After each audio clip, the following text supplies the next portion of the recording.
Hi, my name is Matthew Anderson from Donvale Christian College in Year 5. And my name is Archer Burchell from Dundale Christian College in Year 5. This is our automatic seed planter.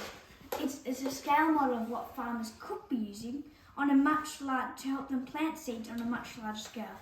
The tool provides an autonomous seed planting experience, so farmers can just sit back and watch the robots do the work.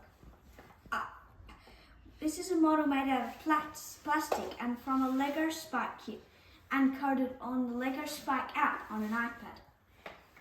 I'm going to explain the coding. Basically, it moves forward at a certain speed, and then every 3 seconds, it'll turn this barrel which contains the seed in it. To explain how it works, here's Archer. The contraption actually quite simple. What you're going to need to do to use it is grab the contraption, press the button, then it should blow up. Now you should hold the button and press the green glowing button to start the program. Make sure you put the seed in, otherwise no effect will happen.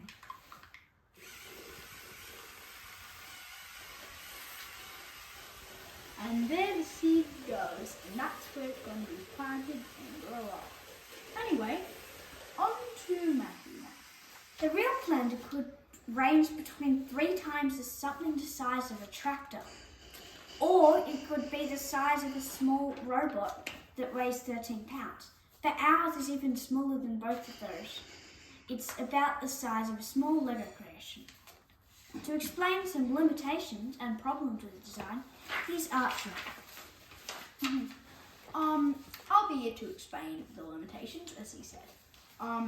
There's a few things that you need to know that you should keep in mind. That there are the limitations of our seed planter.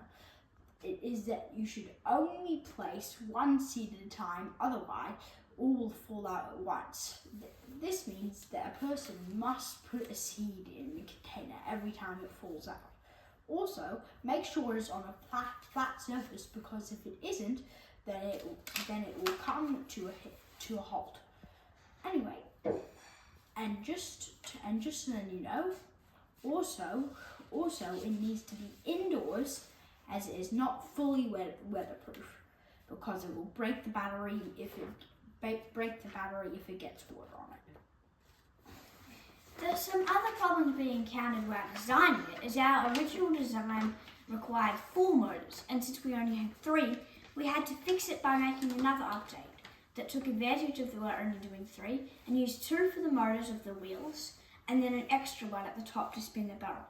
To explain how accurate it was to the real design, here's Archer. The design was fairly accurate in the fact that the functionality is similar, because both of the robots plant seeds, and they both look quite similar by having wheels and rotating motors. Some scientific principles that were used were quite a few, which included the law of gravity. You might have noticed, as the barrel that's containing the seed spins around, letting this, aka the seed or the Lego explanation, fall out. This is because on the Earth, it pulls everything towards the ground. Also, it uses the law of conservation energy to transfer energy from the battery into the wires through to the motors and sensors, and also to the screen to control the program. The advantages that are, because it's from its small size, that it is not as inexpensive as large vehicles, and it is easy to store. Some other advantages is it saves the farmers' labor and can run longer than farmers can. Also, it's lower cost for farmers, and it runs a lot more time than farmers. Traditional farmers have to stop for a drink or a break, and then they have to pay them. But this one it just ran for a lot longer time. Thank you for listening.